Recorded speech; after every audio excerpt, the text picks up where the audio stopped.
제2금융권들도 대출 줄이기에 들어갔답니다. 이제 대출을 심사하는 이제 제2금융권들도 이 심사를 되게 깐깐하게 하겠다라는 거죠. 사실상 대출을 안 해주겠다라는 걸로 봐도 무방할 것 같습니다. 2024년 3분기보다 4분기에 대출을 대폭 줄인다. 그리고 금융당국이 1금융권의 대출을 쪼이기 시작한 이후 이제 2금융권으로 풍선 효과가 발생하는 걸 막겠다라는 게 그들의 생각입니다. 좀 더 강력하게 대출을 줄인다라고 하는 신호가 시장에 이제 엄습하고 있는 것 같습니다.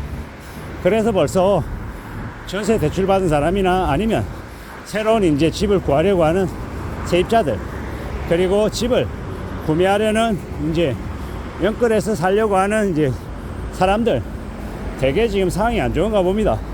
중도금 대출 이후에 잔금 대출 받아야 되는데 지금 와서 이래버리면 어떡하냐라고 아우성인데, 그건 니네들이 알아서 하라고, 그냥 우리 문 잠그겠다고 그러는 것 같습니다. 지금의 상황이 꽤나 안 좋다라는 거죠. 꽤 험난하다라고 하는 걸 이제 이야기하는 것 같습니다. 앞으로 우리는 어떻게 살아가야 될까요? 저는 매번 말씀드리지만 대출은 안 좋다, 대출 받지 말라라는 말을 계속 드립니다. 그리고 대출을 받아야 된다라고 하면 감당할 수 있는 범위 안에서의 대출이 이제 그나마 가능하지 않겠나라고 생각하는데요. 사람들이 워낙 대출을 너무 쉽게 생각하는 것 같습니다. 이때까지 대출 내는 걸 아무렇지도 않게 여기며 살아왔던 거죠. 전세 3억 들어가는데 그냥 3억 대출을 다 받아서 그냥 대출이자 내면서 은행에 월세 내면서 사는 것과 다를 바 없는 그런 모습을 내보여 왔던 겁니다. 이게 뭔가 싶은 거죠. 뭐가 좀 잘못돼도 한참 잘못된 것 같다라는 생각이 들지 않습니까? 이때까지 빚으로 경제를 연명해 온 것 같다라는 생각이 더 많이 듭니다. 좀 황당하기도 하고, 좀 이제 와서는 좀 바로 잡아야 되지 않나 라고 이제 금융당국도 느끼는 거죠. 결국 금융당국은 지금 GDP 대비 가계부채나 아니면 정부 부채나 기업 부채나 너무 무리한 수준으로 지금 늘어나고 있기 때문에 그에 대한 대응을 하지 않을 수 없다라는 겁니다. 이때까지는 정부가 디임돌 대출 등 정책 대출로 대출을 너무 많이 권장해 오는 분위기가 강했습니다. 그걸 통해서 이제 부동산 집값을 끌어올리려 했던 겁니다. 집값 올라가면 사람들이 기분 좋아서 소비도 더 늘릴 것이고 여러 가지로 좀 넉넉해진다라고 봤겠죠. 근데 이제 그게 대출이 너무 과하다 보니까 대출로 인한 이자 부담, 원금 납부 부담 이런 것들이 좀 크게 이제 작용을 하는 것 같습니다. 자영업을 하는 후배들, 친구들 얘기 들어보면 난립니다. 이게 이자 때문에 죽겠다는 거죠. 대출 이자가 너무 많이 올라가지고 이걸 감당하기가 너무 어렵다라고 이야기합니다. 저는 이제 당장 대출이 없다 보니까 그냥 뉴스로만 내용을 그냥 파악할 뿐이지만 그들은 매일매일이 그 대출 이자와의 전쟁이다 보니까 많이 어려운가 봅니다. 허걱거립니다. 허걱거려.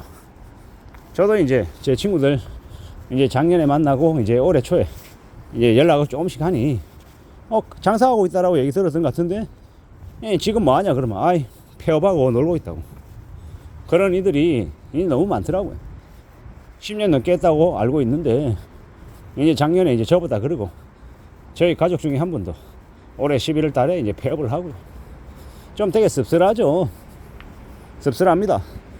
이 가게를 시작할 때는 들어가는 초기 돈도 돈이지만은 시간이든 정성이든 쏟는 게 엄청 많잖아요. 근데 그걸 폐업하고 접고 나온다라고 하면 마음이 얼마나 안 좋겠냐라는 거죠. 그게 현실입니다. 그런 되게 마음 부담을 안고 살아가는 그들 좀 안타깝죠. 누가 대출을 내라고 했냐, 니네들이 다 빚내고 이제 못 갚겠다고 난리냐 이렇게 얘기하는 사람도 있겠지만 살다 보면은 피치 못할 사정으로 대출을 내는 경우도 있잖아요. 그리고 그 대출을 갚느라고 허덕이는 사람들도 많고요. 좀 안타깝죠. 지금 이제 대출 제2금융권도 대출 중단한다라고 하니 그것 때문에 허덕이는 사람이 나온다라는 거. 계속 대출이 무한정 계속 나올 수도 없는 거고 어느 시점에는 지금 같은 상황이 발생될 거라고 생각했습니다만은 조금 빨랐다라고 저는 개인적으로 생각하는 거죠. 무리한 대출을 받으면 안 되는데 저는 뭐 되게 뻔한 얘기밖에 못 하잖아요. 교과서적인 얘기. 대출 받지 말라. 대출 무섭다라고. 근데 살아가는 사람들의 모습은 제2금융권에서 안 되면 뭐 하겠습니까? 뭐 또 다른 곳을 찾겠죠. 왜? 대출 안 받으면 안 되는 상황에 몰려있는 사람들이 있으니까요. 그러면 이제 그들은 좀 더 높은 이자를 부담하고 눈물을 머금고 대출을 받을 거고, 그로 인한 이제 충격은 이제 고스란히 일상생활로 이제 다가오는 거고, 이제는 겁나서 저기 치킨도 한 마리 못 사먹는 그런 이제 상황도 이제 되는 거죠. 씁쓸하기도 하고 좀 안타깝기도 하고, 그들의 삶의 모습이 결코 남의 모습만으로 끝나는 게 아니라 우리네 삶의 모습, 우리 이웃의 모습이기 때문에 더 안타깝기도 하고 더 걱정스럽기도 합니다. 우리는 앞으로 어떻게 살아가게 될까요? 극도로 소비를 줄이고 정말 빠득빠득 진짜 깐깐하게 물 셀 틈 없이 짠 소비를 하게 될 것 같습니다. 그렇게 살아가겠죠. 이제 그런 것들 밖에 이제 우리가 할 수 있는 방법이 없으니까요. 당장 월급을 뭐 2배로 벌 수 있습니까? 안 되잖아요. 그렇게 뭐 살아가는 게 호락호락합니까? 쉽습니까? 아니라는 거죠. 많이 어렵잖아요. 지금도 벌써 어려운데 더 힘들다고 이야기하는 사람도 늘어나고 있고, 이런 상황들이 계속되면 이제 더 이제 험악해지는 거죠. 험난해지는 거고 빡빡해지는 상황이 지금이기 때문에 우리는 이제 좀 더 이제 움츠러들 겁니다. 이제 겁나서 지갑 못 여는 거죠. 이제 그게 당연해지는 시대가 되는 겁니다. 요새는 이제 젊은 친구들도 이제 남의 눈치 안 보고 자기가 꼭 필요하다고 생각되는 데만 지갑을 열고 아닌 데는 아예 그냥 관심을 꺼버립니다. 그게 지금의 현실이고, 젊은 사람들 뿐만 아니라 이제 중년들도 장년들도 다 이제 마찬가지가 되어가는 것 같습니다.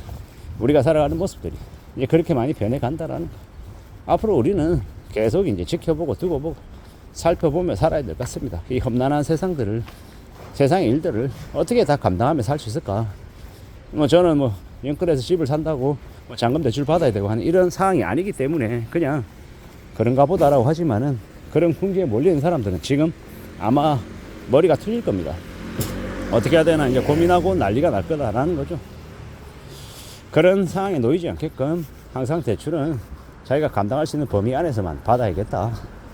그리고 최대한 대출을 안 받을 수 있으면 안 받는 게 좋겠다라는 게 제 개인적인 생각입니다. 근데 사람들이 그렇게 얘기하죠. 대출을 안 받을 수 있는 사람이, 안 받고 살 수 있는 사람이 몇이나 되냐고 이야기합니다. 그만큼 쉽지 않다는 얘기죠. 그게 현실인 말입니다. 앞으로 우리는 좀 더 그런 것들을 감안하고 유의하고 살아야 될 것 같습니다. 사는 게 무섭습니다. 대출해서 안 갚으면요, 그냥 채권자들이 네네 하고 기다려 주냐고요. 절대로 그런 일 없습니다. 꽤 무서운 일들이 벌어집니다. 빚을 갚지 못하면 말입니다. 이상입니다.